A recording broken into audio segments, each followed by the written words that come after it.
नमस्कार दोस्तों, आपके वीडियो के एग्जाम के सेकंड पारी का पेपर के सॉल्यूशन लेकर मैं आप सभी के सामने हाजिर हूं। आपका एक बार फिर स्वागत है आज की इस क्लास में। देखिए, सबसे पहले अपन पहले सवाल से बातचीत की शुरुआत करते हैं।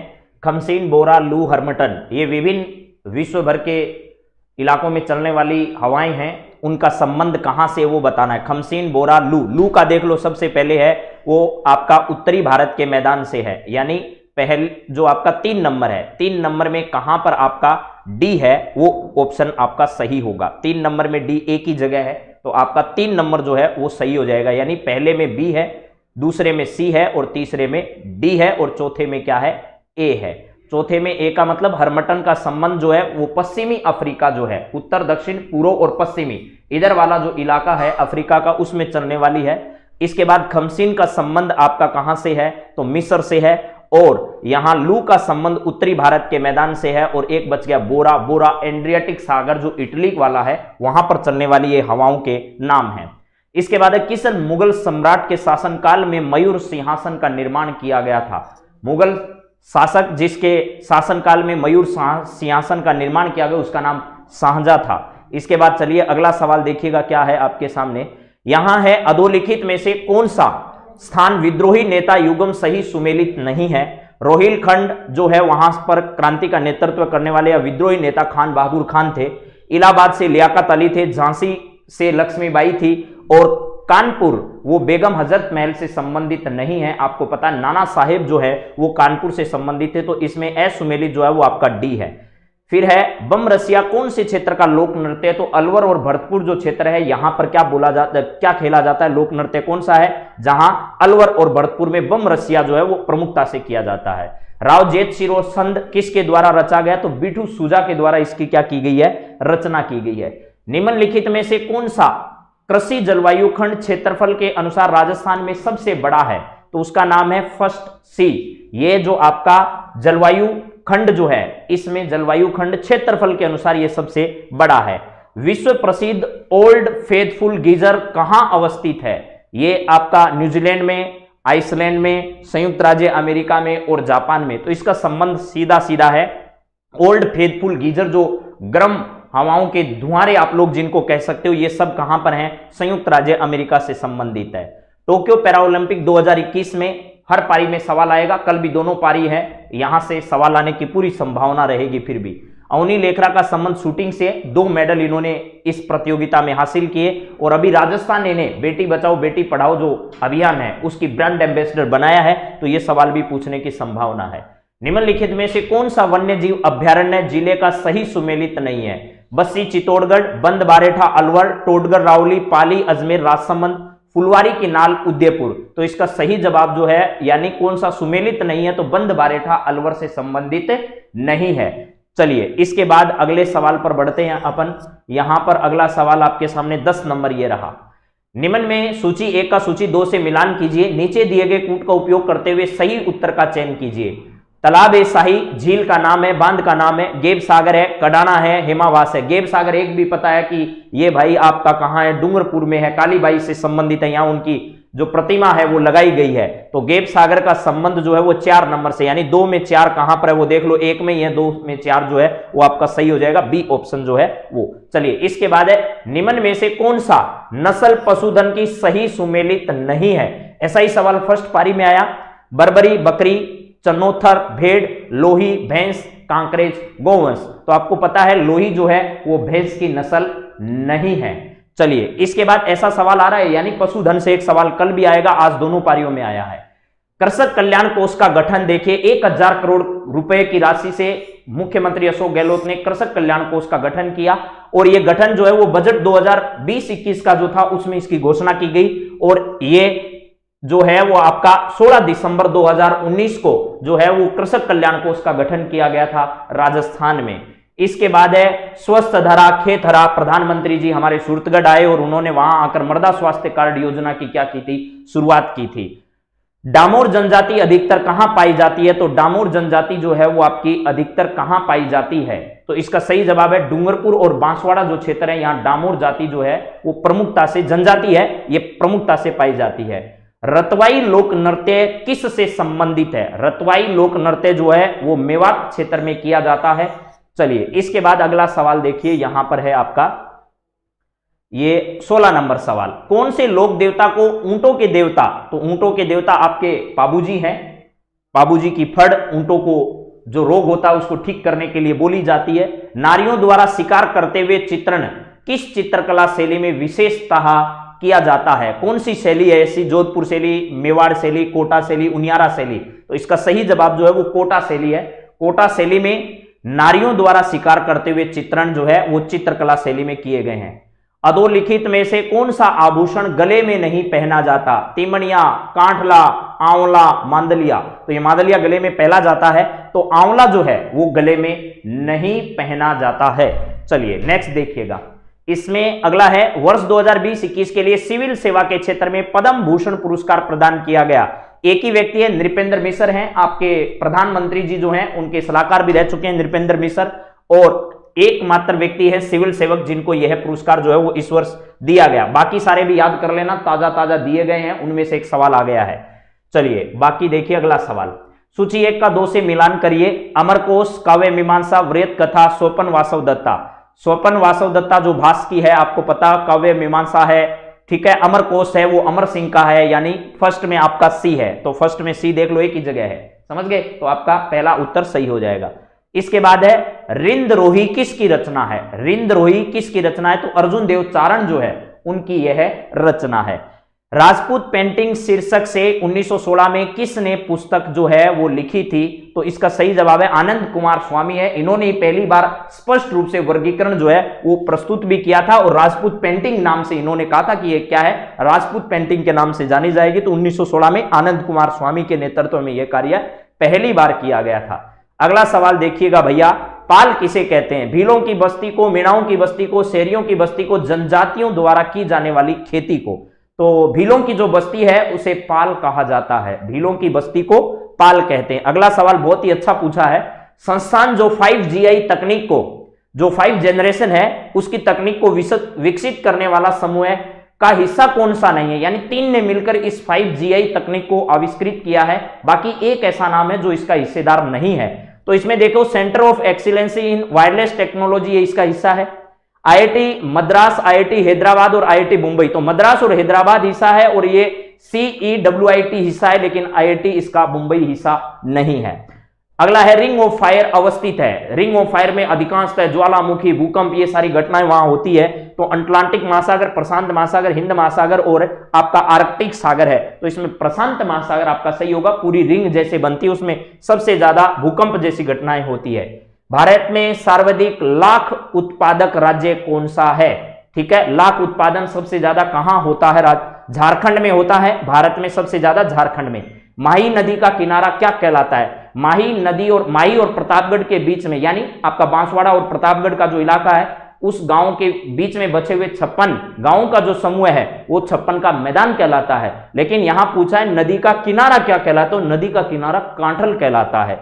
चलिए नेक्स्ट देखिएगा अगला सवाल, अधोलिखित राजस्थान के प्रमुख पशु मेलों व उनसे संबंधित स्थलों में से कौन सा युगम सही नहीं है? बलदेव पशु मेला करौली में, गोगामेड़ी पशु मेला नोहर हनुमानगढ़ में, मल्लीनाथ जी का तिलवाड़ा बाड़मेर में, चंद्रभागा पहली पारी में भी आया है और अभी भी आ गया, झालरा पाटन झालावाड़ में। तो एक ही इसमें गलत है, पहला ऑप्शन जो है वो गलत है, बलदेव पशु मेला यहां नहीं भरता है। विंध्यन कगार भूमि हिस्सा है दक्षिणी अरावली श्रृंखला का, उत्तरी अरावली श्रृंखला का और आपका दक्षिणी पूर्वी राजस्थानी पठार का, माही के बेसिन का। तो ये दक्षिणी पूर्वी राजस्थान का जो पठार है उस पठार का हिस्सा है। दिसंबर 2020 आर्थिक समीक्षा के बार बार ये सवाल 4 परीक्षाओं में आ चुका है अभी अभी। दिसंबर 2020 तक राजस्थान की स्थापित क्षमता कितनी है? मैंने कहा दिसंबर पूछे तो आपको कितना करना है, इसमें से 21,836, एक ही आंकड़ा आपको जो बताया उसके नजदीक इसने दिया है। पाशुपत नामक शैव संप्रदाय के प्रवर्तक कौन हैं? लकुलिस है, ईशान है, शंकराचार्य है, माधवाचार्य है। तो ये सबका रटा हुआ है। पाशुपत जो संप्रदाय है वो लकुलिस से संबंधित है। भारत का कौन सा स्थल जुलाई 2021 में यूनेस्को की विश्व विरासत सूची में शामिल किया गया? फ्री का नंबर है ये।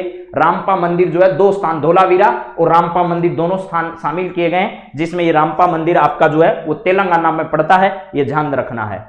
चलिए अगला सवाल देखिए आपके सामने है 33 नंबर सवाल। राव राय सिंह को राजपुताने का करण किसने कहा था? बिट्टू सूजा ने, चिंतामणि ने, गंगा मैथिल ने, मुंशी प्रसाद, देवी प्रसाद ने। तो मुंशी देवी प्रसाद है, एक राजपुताने का करण है और एक कलयुग का करण है, दोनों याद करना है भैया। चलिए 1857 की क्रांति के समय भरतपुर रियासत में ब्रिटिश पॉलिटिकल एजेंट कौन था? भरतपुर है तो यहां सावर्स नहीं है, बर्टन नहीं है, मेसन नहीं है, तो मोरिस अपने आप एक बच गया, बाकी अगर याद है तो। ब्राउन जलप्रपात कहां स्थित है? न्यूजीलैंड में, नॉर्वे में, न्यूजीलैंड में, स्विट्जरलैंड में और पेरू में। ब्राउन जलप्रपात कहां पर है? तो न्यूजीलैंड में स्थित है, जो ऑस्ट्रेलिया और न्यूजीलैंड का संयुक्त भाग है, ओसेनिया के नाम से जाना जाता है, उस भाग में ये आपका ब्राउन जलप्रपात पड़ता है। हाल ही में जारी की गई UNESCO 2021 state of the education report के अनुसार संपूर्ण भारत के विद्यालयों में इंटरनेट की पहुंच जो है वो कितने प्रतिशत तक है? ऐसी रिपोर्ट जो हाल ही में आई है यूनेस्को की, उसमें यह बताया गया कि 19% जो है इस रिपोर्ट के अनुसार भारत के विद्यालय ऐसे हैं जहां पर इंटरनेट की सुविधा क्या है? उपलब्ध है। इसका सही जवाब डी है, सी नहीं है, यह ध्यान रखना है। भारत के प्रथम मानव युक्त महासागर मिशन, मैंने रिवीजन क्लास में आपको कहा था पहला है, याद कर लेना, छपेगा और आ गया है सवाल। भारत के प्रथम मानव युक्त महासागर मिशन का नाम क्या है? समुद्रयान है। ठीक है, रिवीजन की पूरी क्लास जो है वो अगर आप देख रहे हो तो आपको सवाल करंट के सारे मिल रहे हैं। कौन सा एकमात्र महाद्वीप है जिसे कर्क रेखा, भूमध्य रेखा, मकर रेखा तीनों गुजरती है? तो ये अफ्रीका नंबर है। अफ्रीका ऐसा एकमात्र है जहां से तीनों रेखाएं गुजरती है। दो नदियां ऐसी है जो दो रेखाओं को काटती है, वो याद करना है। राज्य बजट भाषण 2021-22 में डीम्ड विश्वविद्यालय के रूप में Rajasthan institute of advance learning की स्थापना कहां कर रहने की घोषणा? फिनटेक विश्वविद्यालय जोधपुर में स्थापित किया जाएगा और ये एडवांस लर्निंग जो आपकी यूनिवर्सिटी है वो जयपुर में स्थापित की जाएगी। कहां पर? ये वाली जयपुर में, और फिनटेक यूनिवर्सिटी जो है वो कहां पर? जोधपुर में। फिनटेक पार्क कहां पर? जयपुर में स्थापित किया जाना है। मांड प्राचीन नाम है प्रतापगढ़ का, जैसलमेर का, करौली का, बूंदी का। तो मांड आप लोगों का किससे संबंधित है? तो जैसलमेर से संबंधित है मांड। मांड गायिकाओं के बारे में आपने पढ़ा है ना, वही मांड संबंधित है यहां से। अल्लाह जिलाबाई का आपने मांड गायिका का नाम सुना होगा। निम्नलिखित कथन को पढ़िए और नीचे दिए गए प्रश्न का उत्तर दीजिए। कुछ मित्र एक बेंच पर बैठे हैं, ए बी के पास बैठा है, सी डी के पास बैठा है, डी ई के साथ नहीं बैठा है, ई बेंच के बाएं तरफ बैठा है। यह सवाल मैं आपको सीधा उत्तर बता रहा हूं, बी नंबर इसका सही जवाब है, यानी बी और सी इसका सही आंसर होगा। अगला सवाल देखिएगा, यहां पर नेक्स्ट रीजनिंग का है, यहां भी कथन और निष्कर्ष का है। कुछ मस्करे पुरुष हैं, कोई भी पुरुष साइकिल नहीं है, तो वेन डायग्राम से आपको इसको क्या करना है? हल करना है। ठीक है, तो चलिए इसका सही जवाब आपको बता देता हूं। नीचे निष्कर्ष दे रखे हैं, ऊपर कथन दे रखा है, तो वेन डायग्राम बनाकर ये निष्कर्ष आप देख सकते हैं। कोई भी मस्करा साइकिल नहीं है, कोई भी पुरुष मस्करा नहीं है, कुछ मस्करे साइकिल हैं, कुछ पुरुष मस्करे हैं। तो इसका सही जवाब है केवल 4 इसका अनुसरण करता है, बाकी तीनों नहीं करते हैं। चलिए अगला सवाल देखिएगा, रीजनिंग का ही है। इसमें निम्न श्रेणी में आपको गलत पद बताना है, कौन सा होगा? तो गलत पद इसमें जो है वो 202 है, यहां 202 नहीं आएगा। ठीक है, हाँ जी, मैथ्स को सॉल्यूशन जरूर कराएंगे आप, एक बार इन सब के आंसर देख लीजिएगा।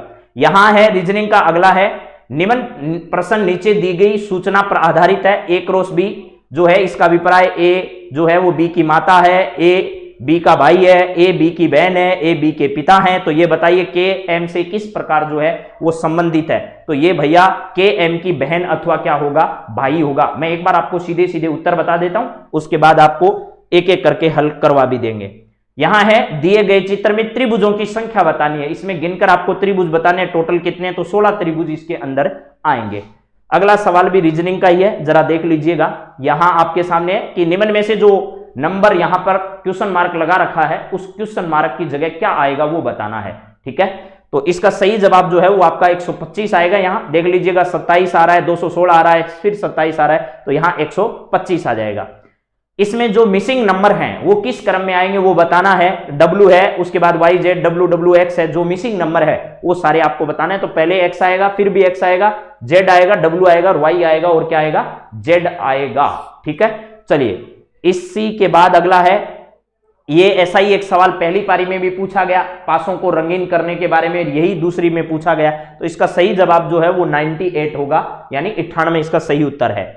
चलिए अगला सवाल देखिए, इसमें भी कूट है, डेन दे रखा है, सन दे रखा है, लोट्स दे रखा है, लोइन दे रखा है। इसको सबको कोड सही करके सी का मान बताना है कि भैया सी कहां पर है।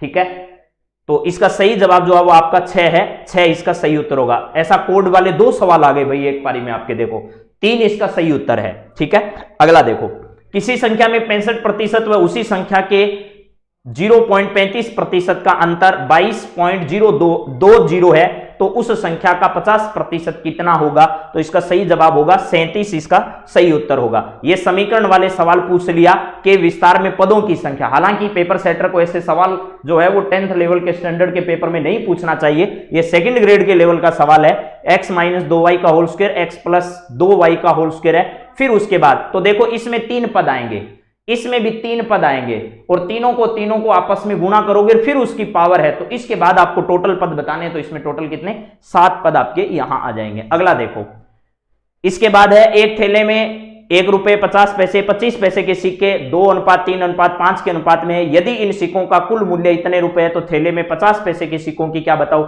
संख्या बताओ। ये तो सही सवाल पूछा है आगे वाले ने, 144 इसका सही उत्तर होगा। यह समीकरण है, सीधी रेखा का युग्म आपको दे रखा है, रेखा के साथ मिलकर एक त्रिभुज बनाते हैं। जो किस प्रकार का त्रिभुज बनेगा, यानी इन सभी दी गई समीकरणों से आपको क्या बनाना है? त्रिभुज बनाना है, और उसके बाद त्रिभुज बनाकर क्या करना है? बताना है कि कौन सी आकृति बनेगी। तो इसका सही जवाब होगा समबाहु त्रिभुज बनेगा।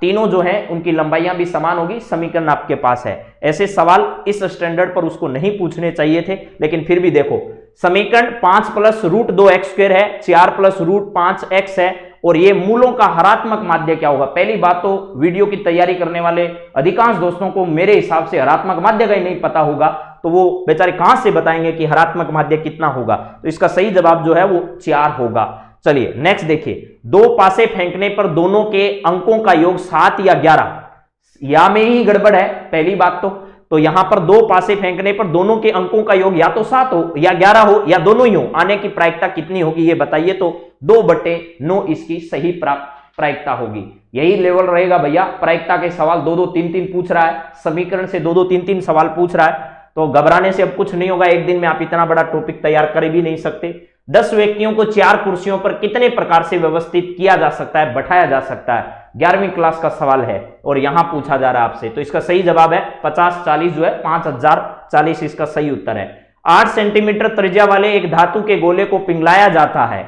और उससे पुनः 0.5 सेंटीमीटर त्रिज्या की गोलियां बनाई जाती है। इन गोलियों की संख्या बताइए। यह सवाल तो 10वीं क्लास का ही है और इसका सही जवाब जो है वो 4096 जो गोलियां हैं वो आपकी नहीं बनेगी। फिर है b + a/c = 1 है, तो a + 1/b बराबर आपको बताना है। ये है, दोनों के मान इसने दे रखे हैं, तो ये कह रहा है कि abc का मान क्या होगा ये आपको बताना है। यानी यहां से abc का पता करो, यहां से ab आपको दे ही रखा है, तो दोनों को पता करके abc तीनों के मान निकालो, फिर यहां रख दो। तो इसका सही उत्तर जो आपका आ रहा है वो -1 आ रहा है। इसके बाद है, यदि एक समषटभुज और एक समबाहु त्रिभुज का परिमाप समान है, समषटभुज और समबाहु त्रिभुज के क्षेत्रफलों का अनुपात क्या होगा? तो इसका सही जवाब है वो 3 अनुपात कितना हो जाएगा? 2। इसमें दोनों के सूत्र आपको आने चाहिए। राज्य के राज्यपालों की केंद्र द्वारा नियुक्ति के प्रावधान को कहां से ग्रहण किया गया? भारतीय संविधान में। भारतीय संविधान में राज्यपालों की केंद्र द्वारा नियुक्ति के प्रावधान को कहां से ग्रहण किया गया है? कनाडा से ग्रहण किया गया है, ये बात ठीक है। हाँ, सरल करके बताएंगे भाई, नागौरी बादशाह चिंता क्यों कर रहा है। चलिए नेक्स्ट देखो, राजस्थान स्थापना दिवस 30 मार्च। अगला सवाल, राजस्थान में जिला आयोजना समिति, हर परीक्षा में पूछ रहा है जिला आयोजना समिति, जिनको मिला भी दिया गया उनके बारे में भी पूछ लिया गया इसने। राजस्थान में जिला आयोजना समिति में कितने सदस्य होते हैं? तो 25 मेंबर इस समिति के अंतर्गत होते हैं। कौन इसका अध्यक्ष होता है, किसकी जिम्मेदारी होता है? तो ध्यान रखना, जिला कलेक्टर के अधीन होती है। अजमेर राजस्थान का 6ठा संभाग कब बना? अजमेर 6ठा संभाग कब बना? 1987 में यह भारत का 6ठा संभाग जो है बना था। ठीक है, हाँ जी, कंपटीशन मैथमेटिक्स। चलिए यहां देखिए, राज्य महिला आयोग के अध्यक्ष पद पर कौन आसीन नहीं रहा? कांता खतूरिया, तारा भंडारी, लाडकुमारी जैन, गिरिजा व्यास। इसमें गिरिजा व्यास जो है ना वो कभी भी राजस्थान महिला आयोग की सदस्य या अध्यक्ष के पद पर नहीं रही। इसके अलावा ये सभी, कांता खतूरिया, तारा भंडारी, लाडकुमारी जैन, ये सब इस पद पर रही है। ठीक है, अगला, जिला आपदा प्रबंधन प्राधिकरण का अध्यक्ष कौन होता है? जिले में अगर आपदा आ जाए तो एक ही आदमी की सबसे ज्यादा जिम्मेदारी है और वो आपका जिला कलेक्टर है, वही उस समिति का अध्यक्ष होता है। अगला देखिए, यहां है सूची 1 को 2 से मिलान कीजिएगा। कूट का सही उत्तर चयन कीजिए। Montford report, Motilal Nehru report, JVP समिति, मार्ले मिंटो सुधार समिति। तो मार्ले मिंटो भी अगर आपको पता है तो बाकी सब याद आने स्वाभाविक सी है, आपको आ ही जाएंगे। आपका पहले में 2 नंबर है, ठीक है। मॉन्टफोर्ड जो है वो किस में 1919 से है। अब आपका बी यानी मोतीलाल नेहरू रिपोर्ट है वो आपकी बच गई, तो ये इसका सही जवाब 1 नंबर हो जाएगा। मार्ले मिंटो अगर 1 भी आता है तो भी इसका सही जवाब आपको मिल रहा है। अगला सवाल देखिए, यहां है निम्न में से कौन सा कथन गलत है? राज्य के महाधिवक्ता की नियुक्ति उच्च न्यायालय के मुख्य न्यायाधीश द्वारा की जाती है। राज्य के महाधिवक्ता की नियुक्ति उच्च न्यायालय के मुख्य न्यायाधीश द्वारा की जाती है। ये सेंटेंस पढ़ते ही इसका उत्तर आ जाना चाहिए, फिर भी आगे वाले पढ़ देते हैं। महाधिवक्ता का यह कर्तव्य होगा कि वह राज्य सरकार के विधिक मामलों को सलाह देगा। सही बात है भाई, महाधिवक्ता राज्यपाल के प्रसाद पर्यंत पद धारण करेगा। इसमें और इसमें अंतर कर लोगे तो भी उत्तर मिल रहा है। महाधिवक्ता या पारिश्रमिक जो है, परिश्रमिक या पारिश्रमिक राज्यपाल द्वारा निर्धारित किया जाता है। महाधिवक्ता का जो वेतन है वो किसके द्वारा डिसाइड किया जाता है? तो इसका सही जवाब जो है वो आपका 1 नंबर है कि भैया उच्च न्यायालय के मुख्य न्यायाधीश द्वारा नियुक्ति नहीं होती है, राज्यपाल इनकी नियुक्ति करते हैं। राजस्थान विधानसभा में कितने पद अनुसूचित जनजाति द्वारा आरक्षित है? अगर पटवारी का पेपर भी आपने पढ़ा होता ना तो भी ये सवाल आया हुआ उसमें। इसका सही जवाब आपका है 24 है। एक एससी है और एक एसटी है, तो 24 इसका सही जवाब है। भारतीय संविधान के किस अनुच्छेद के तहत राजस्थान में मुख्यमंत्री की क्या की जाती है? नियुक्ति की जाती है। तो मुख्यमंत्री से संबंधित एक ही आर्टिकल आया 164। अगला सवाल, निम्न में से कौन सी इंटरनेट सेवा आपके ऑफिस के कंप्यूटर को घर से एक्सेस या अधिगम करने के लिए उपयुक्त है? टेलनेट है, एफटीपी है, आईआरसी है, www है। तो इसका www सही जवाब होगा। चलिए नेक्स्ट जरा देखिएगा अगला, निम्न में से कौन सा मुख्य मेमोरी में प्रयोग में आता है? एसआरएम, डीआरएम और पीआरएम और डीडीआर। तो इसका सही जवाब जो है वो डी रैम है, डीआरएएम इसका सही जवाब है। अगला देखिए, कंप्यूटर की पीढ़ियों के संदर्भ में स्तंभ 1 का स्तंभ 2 से मिलान कर दिए। पहली पारी में आया था ट्रांजिस्टर कौन सी पीढ़ी में इस्तेमाल किया गया था, और दूसरी पारी में सारे पूछ लिए भाई साहब ने। ट्रांजिस्टर, वीएलएसआई, मशीन लैंग्वेज, परम, ये सब बता दो। तो इसका सही जवाब जो है वो आपका 1 नंबर है। पहले में आपका क्या है? सी है। पहला जो ट्रांजिस्टर है वो दूसरी पीढ़ी का है। ट्रांजिस्टर कौन सी पीढ़ी का है? दूसरी पीढ़ी का। पहली पारी वाला एक भी पढ़कर गए होते तो आपका सवाल सही हो जाता। चलिए अगला सवाल देखते हैं। यहां है किसके लिए इंटरप्रेटर ट्रांसलेटर की तरह प्रयोग में लाया जाता है? इंटरप्रेटर भी लिख रखा है और ट्रांसलेटर भी लिख रखा है भाई ने, दोनों लिख देंगे। यानी एक लैंग्वेज को एक स्तर से दूसरे स्तर में इसको क्या किया जाता है? कन्वर्ट किया जाता है। तो हाई लेवल लैंग्वेज जो है उसको क्या किया जाता है? इसमें ट्रांसलेट किया जाता है। इसके बाद है एमएस पावर पॉइंट में स्लाइड शो को शुरुआत से चलाने के लिए प्रयुक्त की जाने वाली कुंजी कौन सी है? तो F5 है, उस कुंजी के माध्यम से ऐसा किया जा सकता है। ठीक है, हाँ जी। अगला सवाल देखो, टेलीफोन रिले लाइट बल्ब्स और बैटरीज का प्रयोग करते हुए विश्व का प्रथम इलेक्ट्रॉनिक कैलकुलेटर किसने बनाया था? उस व्यक्ति का आपको नाम बताना है। उस व्यक्ति का नाम है जॉर्ज स्टिबिट्स। जॉर्ज स्टिबिट्स इसका सही जवाब है। ठीक है, हाँ जी। पेपर फर्स्ट का क्या, ये दूसरा भी कम नहीं है भाई मेरे। चलिए ये देखो, अगला है एमएस वर्ड 2019 के संदर्भ में निम्न कथनों पर विचार करिए। जो CTRL+N दबाकर आप एक नया डॉक्यूमेंट बना सकते हैं। टेम्पलेट वे फॉर्मेट देती है जो एक डॉक्यूमेंट को उसका स्वरूप प्रदान करती है। उपरोक्त कथनों में से कौन से कथन सत्य हैं? तो दोनों ही कथन सत्य हैं यहां तो। अगला सवाल देखो, एमएस एक्सेल में निम्न क्रियाओं की क्रमिक श्रृंखला पर विचार करें। सेल रेंज A1 E10 का चयन करें, कीबोर्ड पर 100 दबाएं और कैस्ट्रोल पर इंटर दबाएं। उक्त क्रियाओं के उपरांत सही कथन का चुनाव करो कि भैया इसका सही क्या है। रेंज की प्रत्येक सेल में 100 प्रविष्ट हुआ है, रेंज की सेल में, यानी पहले तो ये काम करो कंप्यूटर पर बैठकर, फिर उसका क्रम बताओ कि इनमें से कौन सा क्रम जो है वो इसका सही है। तो इसका सही जवाब जो है वो आपका कौन सा है, जरा देख लो। इसमें जो है वो 4 नंबर है, यानी 100 सेल A1 तथा सेल E10 में प्रविष्ट हुआ होगा। ठीक है, हाँ जी। इतो हार्ड के काल और आसी देखो, अभी तो बाकी है नहीं थोड़ा सो। अगला देखिए क्या है, IEEE 1394 क्या है? फायर वायर है, एसबी पोर्ट है, सीरियल पोर्ट है, पैरेलल पोर्ट है। कौन सी चीज है ये जरा इसमें बताइए। तो ये जो EEE वाला है वो फायर वायर है, फायर वायर आपको रखना है विकास। ठीक है जी, चलो अगला देखो, निम्न में से कौन सा कथन असत्य है? एक बार code reader laser beam scanning तकनीक का प्रयोग करता है। बारकोड एक विशेष स्याही के प्रयोग से छापे जाते हैं जिसमें आयरन ऑक्साइड होता है। समान डाक पैकेज, किताबें आदि पर हम अद्वितीय पहचान के लिए बारकोड का प्रयोग करते हैं। बारकोड खड़ी रेखाओं के संयोजन से डाटा को निरूपित करता है। यह बात तो सही है भैया। इसका गलत जवाब जो है वो 2 है। बारकोड एक विशेष स्याही के प्रयोग से छापे जाते हैं जिसमें आयरन ऑक्साइड उसमें नहीं होता है। अगला देखो सवाल। अगला सवाल आपकी स्क्रीन पर जो आ रहा है वो सवाल नंबर है, अच्छा इंग्लिश के हैं, तो चलिए देखो। इंग्लिश का पहला सवाल आपका जो है वो match the idioms of the column first to second है। A red letter day, to smell a rat, leave no stone, natural, turn over a new leaf. यानी ये आपको इडियम दे रखे हैं, यानी मुहावरे दे रखे हैं, इनका सही मिलान करना है। तो इसका सही जवाब जो है वो आपका सी नंबर है, 3 नंबर है, वो देख लो। Close the correct meaning of the idioms, यहां भी 2 इडियम, 3 ऊपर पूछ, 4 ऊपर पूछ लिए, एक और पूछ रहा है। फीलिंग अंडर द वेदर क्या होगा इसका सही जवाब? तो टू फील इल है, ये इसका सही जवाब है। Fill in the blank with the most appropriate phrasal verb पूछ रहा है इस बार। Raja Ram Mohan Roy urged India to, तो इसमें सही जवाब के हिसाब से देखना है अनटचेबिलिटी है, यानी अस्पृश्यता जो है उसके निवारण में राजा राम मोहन राय का बहुत महत्वपूर्ण योगदान है। इसका सही जवाब है do away with. Do away with है, यानी दूर करने में उनकी महत्वपूर्ण भूमिका है। फिर सिनोनिम पूछे, एसेस करना, आप लोग कोर्स लेते हो उसको लंबे समय तक एसेस करते रहते हो, ठीक है। रिट्रीव है, एलिमिनेट है, एल्टर है, तो इसका सही जवाब जो है वो आपका 1 नंबर है। 1 नंबर में यानी पहले का 3 नंबर है। एक्सेस करना यानी अप्रोच, अप्रोच क्या है आपकी इससे संबंधित है। चलिए अगला देखिएगा, यहां पर 85 नंबर। The lion is fierce wild animal. In the sentence the underlined words the lion stand for, यानी द शब्द जो है वो किसके लिए यहां पर आया है यह आपको बताना है। The whole class of the loins, यानी लोइन की पूरी जो प्रजाति है उसके लिए द शब्द का इस्तेमाल किया गया है, यह आपको बताना है, ठीक है।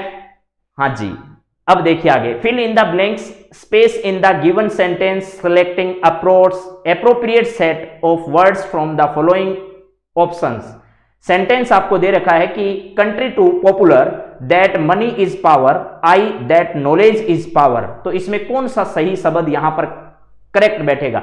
यानी आपने गलत शब्द पढ़े होंगे, उनमें से एक अक्षर इधर उधर होते ही पूरा सेंटेंस का अर्थ का अनर्थ हो जाता है, वैसा है। तो इसमें बिलीफ जो है वो पहले आएगा, यानी contrary to popular believe that money is power, I believe that knowledge is power, यानी मैं इसमें विश्वास करता हूं कि नॉलेज जो होता है वो पावरफुल होता है।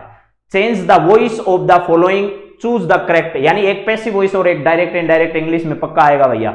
चलिए, there is no charge to make against him है, तो टू लगा हुआ है तो आपको समझ में आ जाएगा, टू के बाद बी लगा दो उत्तर सही हो जाएगा। एक में ही दे रखा है बाकी में नहीं है, इतना देखो, यहां टू के बाद बी नहीं है, यहां है लेकिन इसमें कुछ और गड़बड़ है, तो इसका सही जवाब है there is no charge to be made against him, इसका सही जवाब होगा।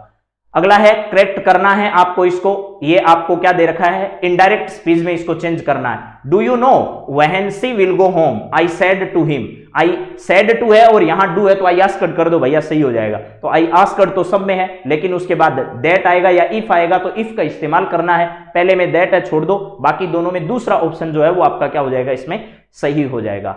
A new bridge is being built the river niger, ठीक है, ये ऑप्शन जो आपका है इसमें चारों जो दे रखे हैं, a new bridge is being built, किससे बनाया गया, द रिवर नाइजर, यानी नाइजर नदी के ऊपर जो बनाया गया पुल है वो किसके माध्यम से बना है। तो इसमें अभी भी कंफ्यूजन बता रहे हैं सर, तो बाद में इसका सही जो जवाब होगा वो आपको बता देंगे कौन सा होगा।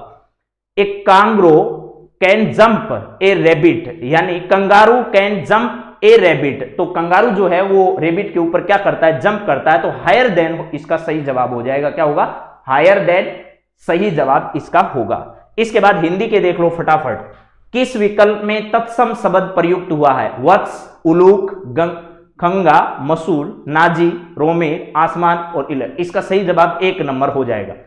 संधि की दृष्टि से असुमेलित विकल्प का क्या करना है, चयन करना है। असुमेलित विकल्प मधु प्लस अरी मधुवरी और वधु प्लस इच्छा वध्वीच्छा लिख रखा है यहां, और होना चाहिए क्या वो आपको पता ही है। गति अवरोध है तो गति प्लस अवरोध है, गत्यावरोध है। भातृ प्लस उपकार तो भ्रातृ उपकार लिख रखा है, तो इसका सही जो है वो बी नंबर आपका हो जाएगा। यहां लिख रहा है मुहावरों की सूची में मिलान करना है। सिर पर भूत सवार होना, बस सिर पर भूत सवार होने पर धुन लग जाती है हमें। दाल भात में मुसलचंद है, ठीक है, और बिना मतलब दखल देना या कम दिखावा करना। फिर है गूलर का फूल होना और ताड़ का वृक्ष होना। ताड़ का वृक्ष बहुत लंबा होता है लेकिन काम किसका है, तो इसका सही जवाब जो है वो आपका 4 नंबर का है। देखिए अंधकारी और अंधकारी, उक्त शब्द युगम शब्द आपको सही बताना है, इसका सही क्या होगा। तो अंधकारी अगर छोटा री है तो महादेव होगा और बड़ा है तो एक राग विशेष से संबंधित होगा। यहां है किस विकल्प में सभी शब्द परस्पर पर्यायवाची है। संध्या, सांझ, गोधूली और मराल। रोहित, सारंग, चक्रांग, कृष्णसार, धनंजय, पार्थ, कोंते, गुड़ाकेश। इसका सही जवाब जो है वो 3 नंबर है। धनंजय, पार्थ, कोंते और गुड़ाकेश जो हैं वो सभी जो हैं वो एक के हैं, पार्थ से संबंधित हैं। चलिए नेक्स्ट देखिए अगला। यहां लिख रखा है आपके सामने कि इन विकल्प का क्या करना है, आपको चयन करना है। सही विकल्प या एस जो सुमेलित विकल्प है, असंगत का विकल्प का चुनाव आपको करना है। जिसने ऋण चुका दिया है वो उऋण होता है, इसका मतलब यहां वाला ही गलत है। उत्तरीण लिख रखा है इसने। पर्वत का निचला भाग उपत्यका और यहां ऊपरी भाग आदित्यका। निंदा के बहाने प्रशंसा करना व्याज स्तुति होता है और प्रशंसा के बहाने निंदा करना व्याज निंदा होता है। किस विकल्प में विलोम युगम है। पूर्व रात्र, अपराह्न, मृषण, विमल है, मूर्त गौण है। मूर्त का अमूर्त होता है, वैसे गौण नहीं होता है, ठीक है, तो देख लीजिएगा इसको फिर भी। लेकिन मूर्त का अमूर्त सही होता है। विलोम युगम जो है, किस विकल्प में विलोम युगम है, तो मूर्त का अमूर्त होता है, छोड़ो इसको। निम्न में से किस विकल्प के सभी शब्द जो हैं वो शुद्ध हैं। शताब्दी, साधुवाद और आपका है मुहूर्त, तो साधुवाद इसमें गलत है। चंद्रमौली, सगाविष्ट और मुनिज ये आपका क्या है, इसका सही है। अगला सवाल, निम्न में से किस विकल्प के सभी शब्द मूलतः द्विगु समास के उदाहरण हैं। तो सप्ताह और शताब्दी है, 100 वर्षों का और 7 दिनों का। उपसर्ग से निर्मित शब्दों के संदर्भ में कौन सा विकल्प संगत है। प्रगति, प्रति, इसमें प्रति आया तो ये गलत हो गया। आ में अपेक्षित है, आंगिक और आसक्ति है, इसमें आस और शक्ति। निष्ठ, नांत, निष्पक्ष, निष्ठा। सु में सुअल्प, सौहार्द में तो आपका सौहार्द वाले में आपका गड़बड़ है मामला, तो इसका सही जवाब आपका डी हो जाएगा, ठीक है। 73 का आंसर क्या बताया, तो 73 का आंसर बता दिया भैया। अब पीछे करके देख लेना इसको। आप सभी का बहुत बहुत धन्यवाद इस क्लास से जुड़ने के लिए, और आप सभी वापस तैयारी में जुट जाइए। आगे की तैयारी आप करते रहिएगा। जिनका पेपर अच्छा हो गया वो भी, नहीं हुआ वो भी। तो आप सभी का बहुत बहुत धन्यवाद। जय हिंद, जय भारत।